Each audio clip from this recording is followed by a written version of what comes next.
چہرہ مسکراتا دیکھ کر دل جھوم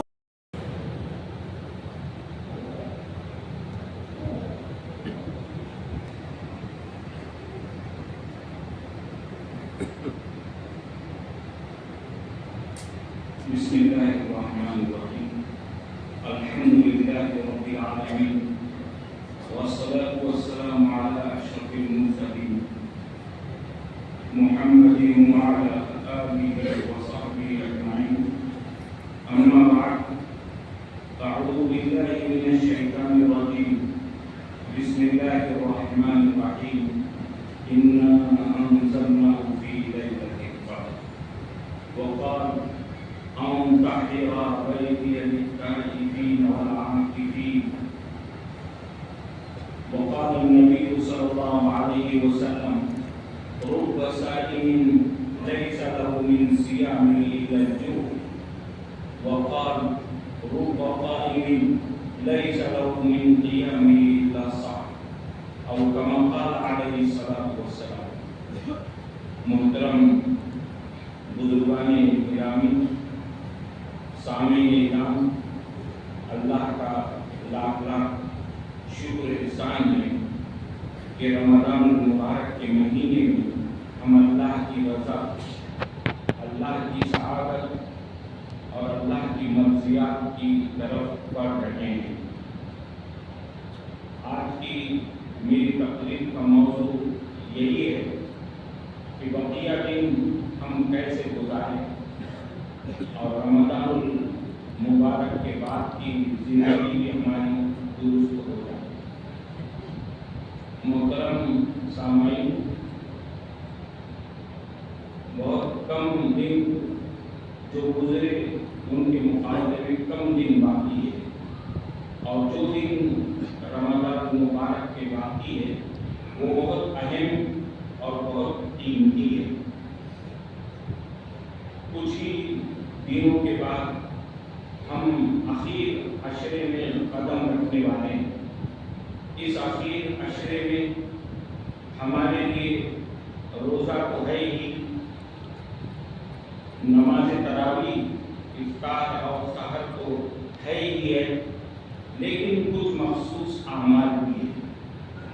اب جو روزے باقی ہے اور جو تراویح باقی ہے اس کی بھی ہمیں صحیح روح اور صحیح حقیقت کو پانا ہے. اس لیے کہ بعض احادیث میں تو روزے اور تراویح کی فضیلت بیان کی گئی، اور بعض احادیث میں روزے سے ڈرایا بھی گیا اور تراویح ادا کرنے والوں کو متنبہ بھی کیا گیا. روزہ بھی رکھ رہا ہے لیکن پھر بھی اسے تاکید کی گئی کہ تیرا روزہ صحیح ہونا چاہیے، تیری تراویح صحیح ہونی چاہیے. جیسا کہ میں نے حدیث نبوی صلی اللہ علیہ وسلم پیش کی، آپ صلی اللہ علیہ وسلم ارشاد فرماتے ہیں کہ کچھ روزے دار ایسے بھی ہیں جن کو روزے میں بھوک کے سوا کچھ حاصل نہیں ہے. صرف بھوک ان کے حصے میں آئی، کوئی ثواب، اللہ کی کوئی رضا مندی ان کے حصے میں نہیں آئی. اور دوسرے جملے میں آپ صلی اللہ علیہ وسلم نے ارشاد فرمایا کہ کچھ تراویح ادا کرنے والے ایسے بھی ہیں کہ جنہیں جاگنے کے سوا کچھ نصیب نہیں ہوا. تو آج ہمیں غور کرنا ہے کہ اگر روزے میں صرف ہمیں بھوک کے علاوہ کچھ نہیں ملتا ہے اور تراویح میں جاگنے کے علاوہ کچھ نہیں ملتا ہے، تو وہ کون سے اعمال ہے اور ہماری کون سی حرکتیں ہیں جس کی وجہ سے ہمارا نقصان ہی نقصان ہے اور خسارہ ہی خسارہ ہے. روزے کے آداب کی رعایت نہیں کی جائے گی، روزے کے تقاضوں کو پورا نہیں کیا جائے گا تو بھوک کے سوا کچھ حاصل نہیں ہوگا. روزہ حرام مال سے رکھا جائے یا روزے کا افطار حرام مال سے کیا جائے یا روزے میں غیبت اور چغلی کی جائے، اور روزے کا مقصد بدن انسانی کی تربیت ہے. اگر نہ ہو، اور جو گناہ 11 مہینے ان آدھا انسانی سے سرزد ہوتے تھے، اگر اس ماہ میں بھی وہ سرزد ہوتے رہے تو پھر روزے سے بھوک کے سوا کچھ حاصل نہیں۔ روزہ نگاہ کی حفاظت کے لیے دیا گیا، کہا گیا کہ نگاہ شیطان کے تیروں میں سے ایک تیر ہے۔ سب سے پہلے نگاہ گناہ پر پڑتی ہے، غلط جگہ پر پڑتی ہے تو گناہ کا داعیہ اور گناہ کا تقاضا پیدا ہوتا ہے۔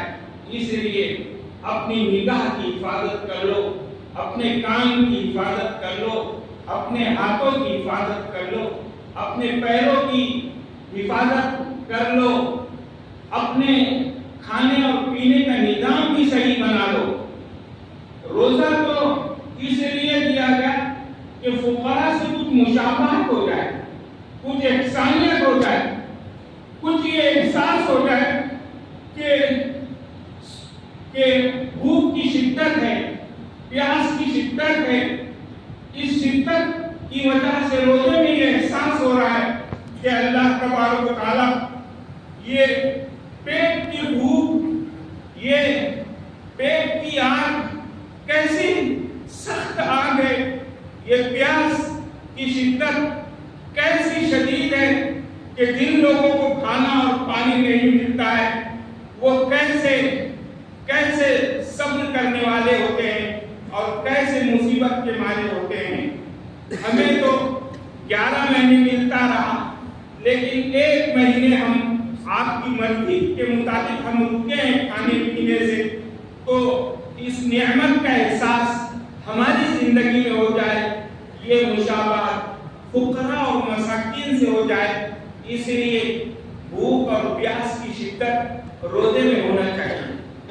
سحر میں خوب کھا لیا اور جو کمی دن بھر کی تھی اسے افطار میں پورا کر لیا تو قوت شہوانی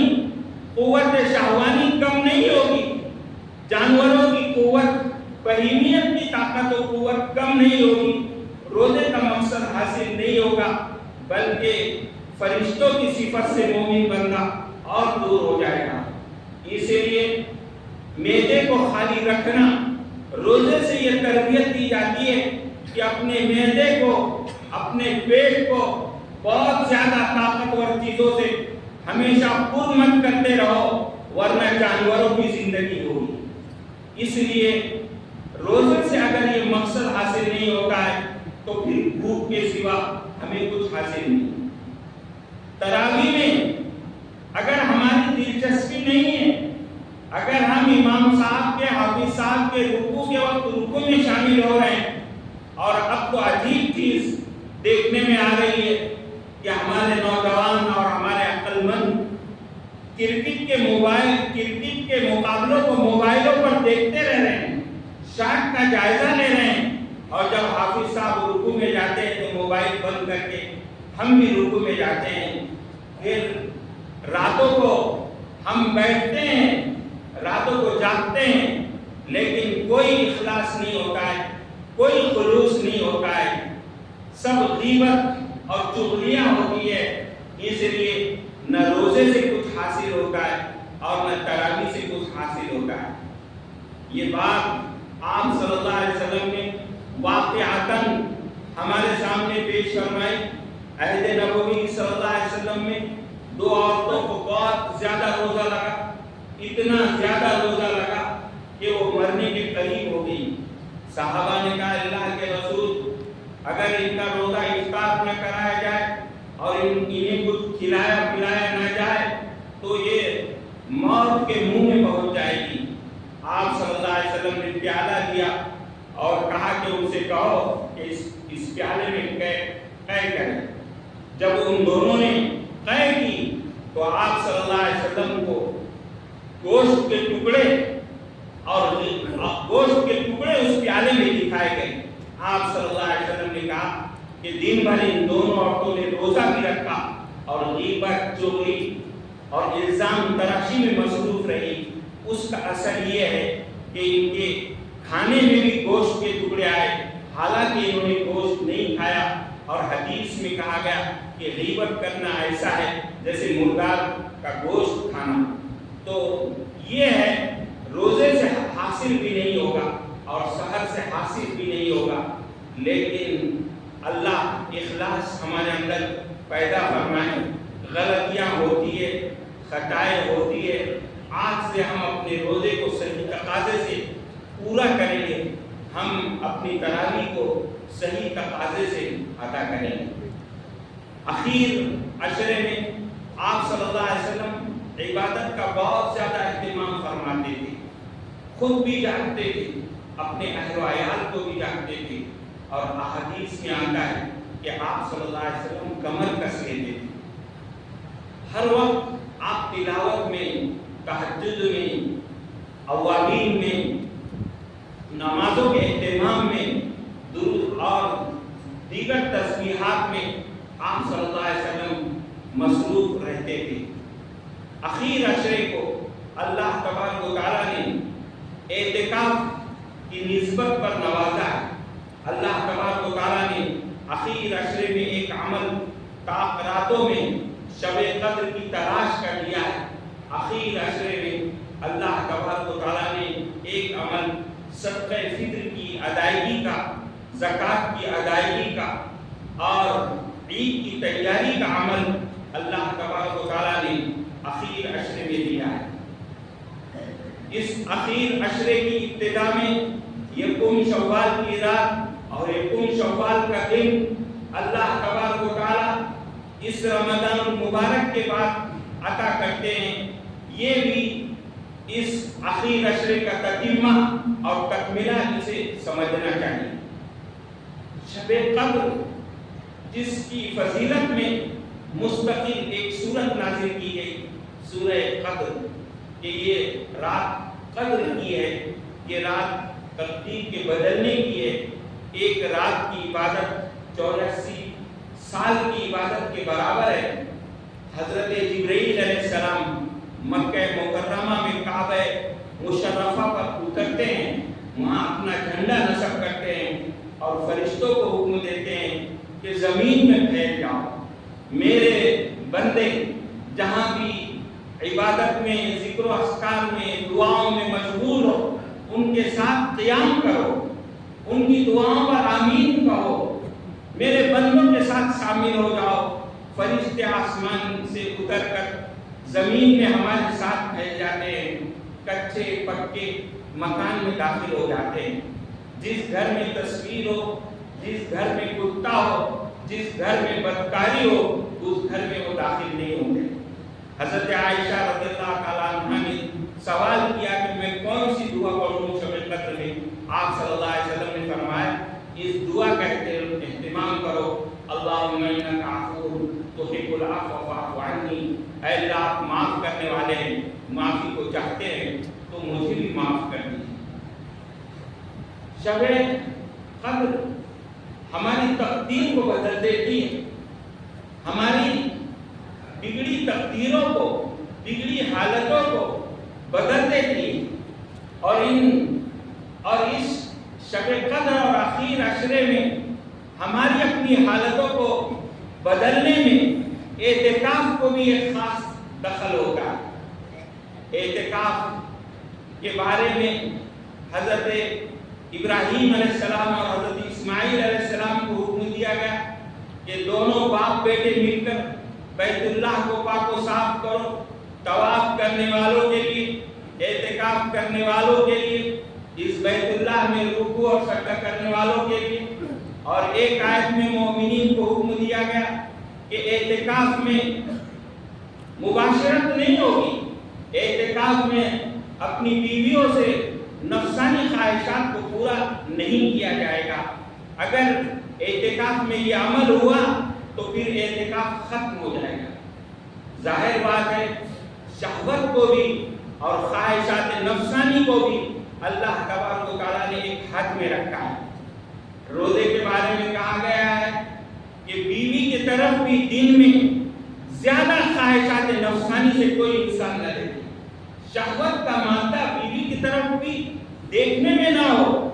اب یہ رمضان المبارک جو تربیت کے لیے دیا گیا ہے، مکمل اعضاء کی تربیت ہو رہی ہے، دل پر، پیٹ پر، ہر زبان پر، ہر اعتبار سے کنٹرول ہو رہا ہے، تو ہمیں فرشتوں کی صفت ہمارے اندر پیدا کی جا رہی ہے۔ بنی اسرائیل کے انبیاء کرام کے مقامات سے ہمیں نوازا جا رہا ہے۔ حضرت ایوب علیہ السلام جن کی عبادت مشہور تھی، حضرت زکریا علیہ السلام جن کی عبادت اور انابت مشہور تھی، حضرت یوشع جو اللہ سے 80 سال عبادت میں مشغول رہتے تھے، ہمیں شب قدر سے نواز کر ان انبیاء کرام کی صفوں میں کھڑا کیا جا رہا ہے، ہمیں لایا جا رہا ہے۔ ہمیں مشکور ہونا چاہیے، ہمیں ممنون ہونا چاہیے امت مسلمہ کو اللہ تبارک و تعالیٰ کے اور آپ صلی اللہ علیہ وسلم کے، کہ ہماری عمریں کم ہیں لیکن اعمال کی برکتوں سے ہم زیادہ ثواب حاصل کر سکتے ہیں، اونچی منزلیں طے کر سکتے ہیں۔ ہمارے نبی نے جب زندگی میں آسمان کا سیر کیا، آسمان کا سفر کیا، انبیاء کرام کی امامتوں سے ہمارا نبی نوازا گیا اور نماز کو معراج کہا گیا، تو معلوم ہوا امت مسلمہ کا درجہ اور مقام بہت بلند ہے۔ جہاں اللہ تبارک و تعالیٰ نے اس امت مسلمہ کو عبادت مرحمت فرمائی، اللہ تبارک و تعالیٰ نے انسان اس امت مسلمہ کی مردیات کا بھی خیال رکھا، ان کے نفس کے تقاضوں کا بھی خیال رکھا۔ ظاہر بات ہے شب قدر سے نوازا جا رہا ہے، لیکن نفس کی تربیت کے لیے کہا گیا کہ شب قدر کی تعین جھگڑوں کی وجہ سے اٹھا لی گئی، نفس کو قابو میں رکھنا ہے۔ ظاہر بات ہے ہمارے آپس کے جھگڑے، ہمارے آپس کے اختلافات، چاہے وہ مال کی بنیاد پر ہو یا رشتہ داروں کی بنیاد پر ہو یا حسد اور کینے کی بنیاد پر ہو، تعلقات صحیح ہونا چاہیے۔ صاف کہا گیا، میں مطالعہ کر کے آ رہا ہوں کہ ہر دن بندے بخشے جاتے ہیں، ہر دن بندے معاف کیے جاتے ہیں۔ کتنے بندے اول رمضان سے معاف کیے جا رہے ہیں، شب قدر میں اس سے زیادہ معاف کیے جاتے ہیں، اور روزہ کی افطاری کے وقت اور زیادہ یہ تو تعداد بڑھ جاتی ہے۔ لیکن صاف کہا گیا کہ حسد و کینہ رکھنے والا، ماں باپ کا نافرمان، شراب کا عادی، غرور و تکبر کرنے والا، سود کا استعمال کرنے والا کبھی نہیں بخشا جائے گا، کبھی نہیں معاف کیا جائے گا۔ یہ رمضان المبارک کی مبارک ساعتیں، یہ رمضان المبارک کی مبارک گھڑیاں بھی اسے بخشش اور معافی نہیں دلا سکتی۔ آج ہماری تباہیاں، آج ہماری بربادیاں جو یہود و نصارہ کی طرح سامنے آ رہی ہے، وہ اسی لیے کہ ہمارے درمیان شراب عام ہے یا نشہ عام ہے۔ براہ راست اگر ہم شراب جسے کہتے ہیں وہ نہیں استعمال کرتے ہیں، تو مختلف بہانوں سے نشے ہمارے درمیان عام ہیں، نشوں کی ابتدائی شکلیں ہمارے درمیان عام ہیں، جوئے ہمارے درمیان عام ہیں، لاٹریاں ہمارے درمیان عام ہیں، سودی نظام، بینکنگ کا نظام اس سے اتنے اچھے انداز میں ہاتھ پیش کیا جاتا ہے، ورغلایا جاتا ہے، ایسی اسکیمیں دی جاتی ہے کہ امت مسلمہ کے منہ میں بھی پانی آ جاتا ہے۔ وہ بھول جاتی ہے کہ سود کا کیا وبال ہے، سود کی کیا برائیاں ہیں، سود کی کیا خرابیاں ہیں، سود پر اللہ کا کیا وبال ہے، ہم بھول جاتے ہیں۔ بھائیوں، یہ رمضان المبارک ہماری پوری زندگی کو درست کرنے کے لیے آیا، اور اس زندگی کے اثرات اور اس زندگی کے نفعات 11 مہینے باقی رکھنے کے لیے ہمیں یہ رمضان المبارک دیا ہے۔ ایسا نہ ہو کہ عید کا چاند، خیر اور بھلائی کا چاند ہونے کے لیے ہمارے بجائے بربادی کا چاند بن جائے، کہ عید کا چاند دیکھتے ہی ہم مسجدوں سے غائب ہو جائیں۔ نہیں، جتنی عبادتیں ابھی باقی ہے انہیں اچھے سے انجام دینا ہے. ابھی صدقہ فطر باقی ہے, ابھی اپنے مالوں کی زکوٰۃ باقی ہے, ابھی غریبوں کی داد رسی باقی ہے. اللہ تبارک و تعالیٰ نے زکوٰۃ کے ذریعے, اللہ تبارک و تعالیٰ نے صدقے کے ذریعے, فطرے کے ذریعے غریبوں کی عید کا انتظام کیا ہے. کوئی مذہب ایسا نہیں ہے جس میں غریبوں کی عید کا انتظام ہوتا ہو, غریبوں کی دیکھ بھال کی جاتی ہو, غریبوں کے لیے اچھے کپڑے مہیا کیے جاتے ہو, غریبوں کی تعلیم کا نظم ہوتا ہو. کوئی مذہب اور کوئی شریعت ایسی نہیں. دین اسلام ہی کو یہ خصوصیت حاصل ہے کہ ہمارے اپنے مالوں کو پاک کر کے, ہمارے اپنے روزوں کی کمی کو دور کر کے, صدقہ فطر کے ادا کرنے سے روزوں کی کمی دور ہوتی ہے. زکوٰۃ کے ادا کرنے سے مال کا میل نکلتا ہے, میل کا کچیل صاف ہو جاتا ہے. ہم اچھے پاک و صاف ہو کر غسل کے بعد فطر لگا کر یہاں آئے, بہت اچھے ماحول میں ہم اپنے مال کو بھی ایسے ہی پاک و صاف کرنا چاہتے ہیں تاکہ وہ ہمارے لیے بیماری کا ذریعہ نہ بنے, ہمارے لیے مصیبت کا ذریعہ نہ بنے. تو ہمیں اپنے مالوں کو پاک و صاف کرنا ہوگا. ہمارے اپنے گھروں سے اچھے دھوئے اٹھے اور عید کے دن اس امت مسلمہ کے نادار بچے بیوائیں عید کی خوشیوں کے لیے, عید کے اچھے کھانوں کی خوشبو کے لیے طرف جائے, یہ ناممکن ہے. ہم عید کے دن اچھے لباس میں ملبوس ہو کر ہمارے شہزادے عید کا پہنچے, ان کے جیب میں عیدی رہے, وہ غبارے اڑائے, اور کوئی یتیم بچہ عید کی خوشیوں میں اس طرح شریک نہ ہو سکے. بخدا ہماری یہ خوشیاں ایک یتیم بچے کو جانتے ہوئے, ایک غریب رشتہ دار کو جانتے ہوئے بھی اگر عید ہماری اس طرح ہوگی تو اللہ کی جانب سے اگر کوئی خوشی میسر نہیں آئے گی. آپ صلی اللہ علیہ وسلم کی مدینے کی عید ہمارے لیے مثالی عید ہے. ایک یتیم بچے کو آپ صلی اللہ علیہ وسلم نے دیکھا, اس کے سر پر سے ہاتھ پھیرا اور امہات المومنین حضرت عائشہ رضی اللہ عنہ وغیرہ کے حوالے کیا کہ اس بچے کو نہلاؤ, اس کو اچھے کپڑے پہناؤ, میں اس کو اپنے گود میں عید لے جاتا ہوں. جب آپ صلی اللہ علیہ وسلم نے اس کے عید کا انتظام کیا, وہ فخر سے کہنے لگا کہ میرا باپ حقیقی باپ اگرچہ نہیں ہے لیکن نبیوں کے سردار میرے باپ ہیں. میں آج بہت خوش ہوں. اس بچے نے عید کی خوشی دیکھی. آج ہمارے اطراف کا بھی ہم جائزہ لیں. آج بہت سے ہمارے اسلامی بھائیوں, دینی بھائیوں, فلسطینی بھائیوں کی عید بڑی غمی میں گزر رہی ہے, بڑی بے سر و سامانی میں گزر رہی ہے. ہم انہیں کچھ مالی تحفہ تو نہیں دے سکتے لیکن ہم اپنی دعاؤں کا تحفہ ان کو پیش کر سکتے ہیں. ہم اپنے بھوک اور پیاس کے عالم میں, ہم اپنے خوشی کے موقع پر اگر ہم ان کو یاد رکھیں گے تو ہمارا کھانا بھی درست ہو جائے گا. لیکن ہم کھانے میں مست ہو جائیں گے جیسے جانور مست ہوتا ہے, اور اپنے بھائیوں کو ہم بھول جائیں گے اور ان کو یاد نہیں رکھیں گے تو خدا کی قسم یہ نعمتوں کی حق تلفی ہوگی اور یہ نعمتوں کی ناقدری ہوگی. ضرور اللہ تبارک و تعالیٰ ہمیں عید کا دن بھی دینے والے ہیں. ہمیں عید کے دن خوشی بھی منانا ہے, ہمیں اچھے کھانے بھی کھانا ہے,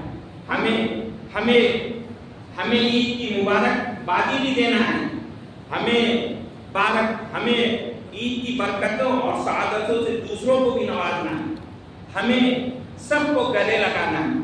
ہم نے مکمل قرآن کریم اس رمضان مبارک میں سنا یا ہم سن رہے ہیں. یہ مکمل قرآن, اس کی ہر ایک سورت ہمارے لیے ایک پیغام رکھتی ہے. سورہ کہف نے جو نوجوانوں کو ہمت دی, طاقت دی اور شر اور فتنے سے بچنے کا سبق دیا, تو سورہ یوسف نے مومن بھائیوں کو اپنے بھائیوں کو معاف کرنے کا درس اور سبق دیا. ایک دوسرے کو معاف کرنے کا درس اور سبق سورہ یوسف نے ہمیں دیا. کوئی ظلم اتنا زیادہ نہیں ہے جو حضرت یوسف علیہ السلام پر کیا گیا. غلام بنائے گئے, چوری کا الزام لگایا گیا, کنویں میں ڈالے گئے, لیکن ان سب کو حضرت یوسف علیہ السلام نے معاف کیا. اور آیت کا وہ تاریخ ساز جملہ کہا, لا تثریب علیکم اليوم یغفر اللہ لکم وهو ارحم الراحمین، آج تم پر کوئی زیادتی نہیں، اللہ تمہیں معاف کرے اور وہ ارحم الراحمین۔